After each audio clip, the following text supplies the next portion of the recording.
Hello, Aquarius, Sun, Moon, Rising, and Venus signs. Kamusta kayo? Sana po nasa mabuti kayong kalagayan. Welcome back po sa Star Tarot. At kung bago kayo rito, welcome din po kayo. Please subscribe, like, share my videos, and leave me a comment kung nakaresonate po kayo. Thank you. So, Aquarius, Happy New Year na. Oh my God. Ang bilis ng araw, diba? January 1st na agad. So, yun. I would like to greet you a very happy new year, and I wish you all the best, no?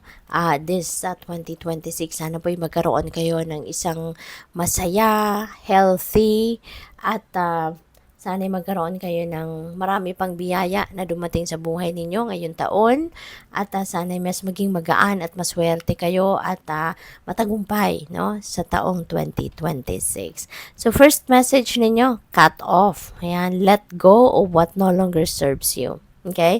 Saktong-sakto ito as you welcome to the new year, na magkaroon kayo ng room sa sarili ninyo for something new, something positive, something optimistic. Okay? At let go muna ano man ang parte ng buhay mo, sitwasyon, or even mga tao or mga bagay na hindi na nagsiserve ng best interest mo, hindi na nagsiserve ng highest good mo. Huwag mo nang bigyan ng room yan sa sarili mo, sa buhay mo, kasi nagsasayang ka lang dyan ng space, ng room, ng oras at panahon. Okay? So, now is the time that you need to let them go so that you can welcome something new, something better in your life. Okay? Tanggalin na negative energy na yan. So, what else? We have healthy choices. Ayan. So, napakagandang reminder din ito para sa inyo. Choose wisely. Okay? Maging health conscious kayo sa ngayon, na be careful din, no?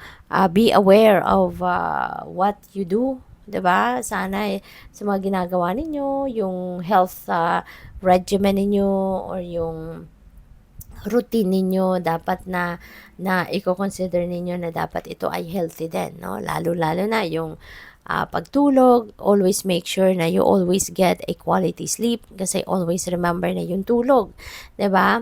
Napakahalaga sa overall health natin, kasi during sleep tsaka lang nagre-repair yung katawan natin. During sleep tsaka lang anong tawag dito, tsaka lang nagre-recover yung katawan natin from stress, 'di ba? Kaya maging aware kayo diyan. At saka yung mga pagkain, mga klaseng pagkain, inumin na pinapasok ninyo sa katawan ninyo, make sure na maging conscious na kayo about that. Choose wisely, okay? Kasi napakahalaga na i-make sure natin na maging na healthy din, no, yung choices natin, para yung katawan natin ay talagang maalagaan natin, okay, na maging malusog tayo lagi.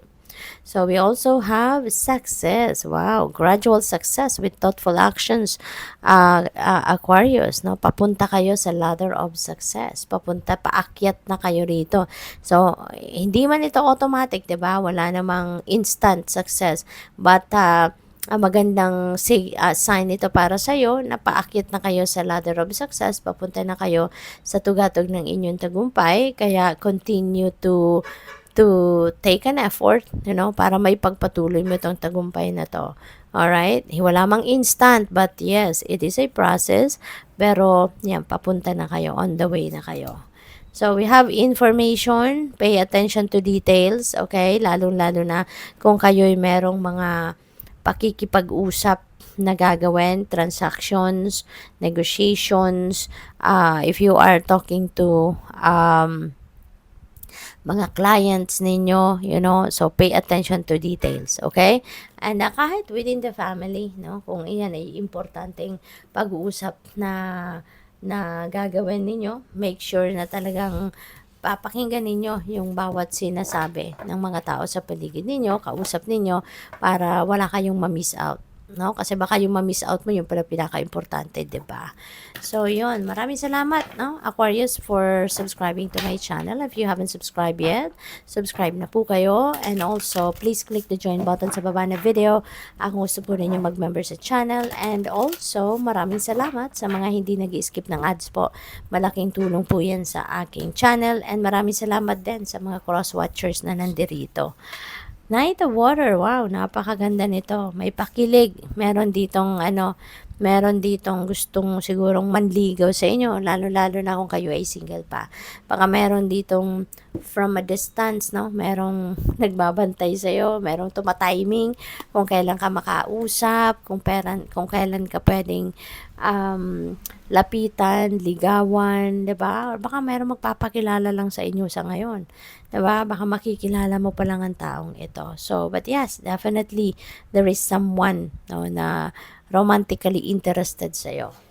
So, what else we have? Ten of Earth. Wow, beautiful. This is a time of happy family. This is a time na magiging prosperous ka, abundant ka. You will be financially secured and stable.